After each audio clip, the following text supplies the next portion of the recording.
Halo sahabat, bagaimana kabarnya hari ini? Kami doakan selalu keadaan baik. Kali ini kita untuk sebuah pembahasan yang cukup menarik, yaitu mengenai salah satu kota yang cukup terkenal di dunia, baik itu di masa lalu ataupun di masa sekarang. Kota ini pun dikenal memiliki wilayah yang cukup strategis, sehingga kota ini menjadi salah satu pusat perdagangan dunia pada masanya. Kota itu tidak lain adalah Istanbul, atau sebelumnya bernama Konstantinopel, atau sebelumnya lagi bernama Bizantium. Penasaran? Mari kita bahas. Konstantinopel diperkirakan didirikan antara tahun 671 sampai 658 sebelum Masehi oleh Yunani. Sebelum bernama Konstantinopel, kota ini bernama Bizantium oleh raja Yunani saat itu yang bernama Raja Bizas. Bizantium pun kemudian sempat dikuasai oleh Persia, yang kemudian dikuasai kembali oleh Yunani. Lalu, setelah perang saudara di Yunani selesai, konflik internal pun kembali pecah, yang dimana dampak dari perpecahan itu, Bizantium berhasil dikuasai oleh Makedonia setelah memanfaatkan permasalahan internal yang ada di Yunani ketika itu. Seiring berjalannya waktu, wilayah Bizantium berhasil dikuasai oleh Romawi dari Makedonia setelah Romawi berhasil memenangkan sebuah peperangan yang dinamakan Perang Makedonia Ketiga. Lalu antara Romawi dan Bizantium membuat sebuah perjanjian damai, yang dimana hasil dari perjanjian damai itu Bizantium menjadi sebuah wilayah yang merdeka. Kemudian pada tahun 196 Masehi, akhirnya Romawi menguasai Bizantium setelah sebelumnya Romawi tidak bisa sepenuhnya menguasai kota tersebut sejak perjanjian damai yang sudah disepakati sejak lama. Penyebab utama Romawi akhirnya memutuskan untuk menaklukkan Bizantium dan membatalkan perjanjian yang sudah disepakati sejak lama itu ialah pada tahun 193 Masehi telah terjadi konflik politik di Romawi yang cukup rumit, di mana konflik ini melibatkan 5 penguasa besar Romawi dalam memperebutkan gelar kaisar. Konflik ini kemudian dinamakan The Year of the Five Emperors. Konflik ini mengakibatkan Romawi mengalami perang saudara, yang tentu saja perang saudara ini juga melibatkan wilayah-wilayah yang berada di sekitar Romawi, khususnya mereka yang memiliki perjanjian tertentu dengan Romawi, seperti wilayah Bizantium, Inggris, Spanyol, dan sebagainya. Lalu pada tahun 194 Masehi, keluarlah pemenang dari konflik ini, yaitu Severus dan Albinus. Mereka berdua pun kemudian menjadi pemimpin Romawi yang baru. Namun, wilayah Bizantium tidak mau mengakui mereka sebagai kaisar Romawi, khususnya Severus. Penyebabnya tidak lain karena Bizantium sebelumnya bersekutu dan mendukung saingan politik, khususnya Severus, yaitu Niger, yang ketika itu telah kalah dari Severus dan dibunuh. Severus pun menganggap Bizantium sebagai ancaman besar baginya, karena bisa saja Bizantium menggulingkan pemerintahannya. Severus yang tidak senang dengan sikap dari Bizantium itu, kemudian mengerahkan pasukannya untuk menghancurkan Bizantium dengan tidak memperdulikan risiko apa yang akan didapatkan setelahnya. Setelah berhasil menghancurkan Bizantium pada tahun 196 Masehi, Severus yang memang tidak senang dengan perlakuan sebelumnya dari Bizantium itu pun pergi dan meninggalkan kota yang sudah ia hancurkan itu. Lalu pada 197 Masehi, Severus menjadi kaisar tunggal Romawi setelah mengalahkan Albinus yang membawa pasukan dari Inggris untuk menggulingkannya.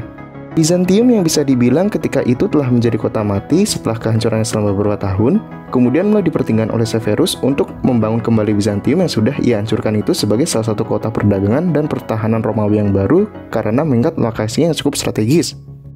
Severus pun kemudian membangun ulang Bizantium dan memperkuat kota itu dengan dibuatkan benteng pertahanan yang lebih lebar dan kokoh. Severus pun juga membuat pelabuhan besar sebagai pusat perdagangan laut di wilayah timur. Lalu pada tahun 324 Masehi, Kaisar Romawi yaitu Konstantinus I mendapat gelar Kaisar Tunggal setelah mengalahkan pesaingnya yaitu Maxentius dan kemudian Licinius. Perlu diketahui, Licinius sebelumnya telah bersekutu dengan Konstantinus I untuk mengalahkan Maxentius. Namun, akhirnya Licinius memutuskan untuk berkhianat dikarenakan permasalahan agama. Karena pada masa pemerintahan Konstantinus I, Kristen telah disahkan sebagai agama resmi Romawi yang baru, yang dimana ketika itu sebelumnya sudah sering terjadi konflik antara kaum pagan dan Kristen perihal keyakinan, dan di sini agama Konstantinus I ialah Kristen, yang seketika membuat kaum pagan semakin tidak senang termasuk Licinius. Setelah mengalahkan Licinius, Konstantinus I pun kemudian menyadari akan pentingnya letak strategis dari kota Bizantium yang sebelumnya telah dipercayakan pada Licinius mantan sekutunya. Akhirnya, Konstantinus I yang juga mendapat julukan Konstantinus Agung memindahkan ibu kota Romawi ke kota Bizantium pada 11 Mei 330 Masehi setelah mempertimbangkan beberapa kandidat kota lain seperti Sedika, Sirmium, dan Tesalonika yang dianggap paling cocok untuk menjadi ibu kota baru yang berada di wilayah timur Roma selain Bizantium. Dibutuhkan waktu sekitar 6 tahun untuk membangun Bizantium agar menjadi ibu kota baru yang lebih gagah dan megah. Dan setelah pengerjaan yang memakan biaya yang tidak sedikit itu, kota ini pun kemudian dikenal menjadi kota terbaik pada masanya. Yang dimana hal tersebut membuat popularitas Konstantinus I meningkat. Konstantinus Agung pun kemudian mengubah nama kota Bizantium ini menjadi Nova Roma. Bahkan ketika peresmiannya pada 11 Mei 330 Masehi, Konstantinus I yang menjadi kaisar Romawi itu mengatakan Nova Roma Konstantinopolis.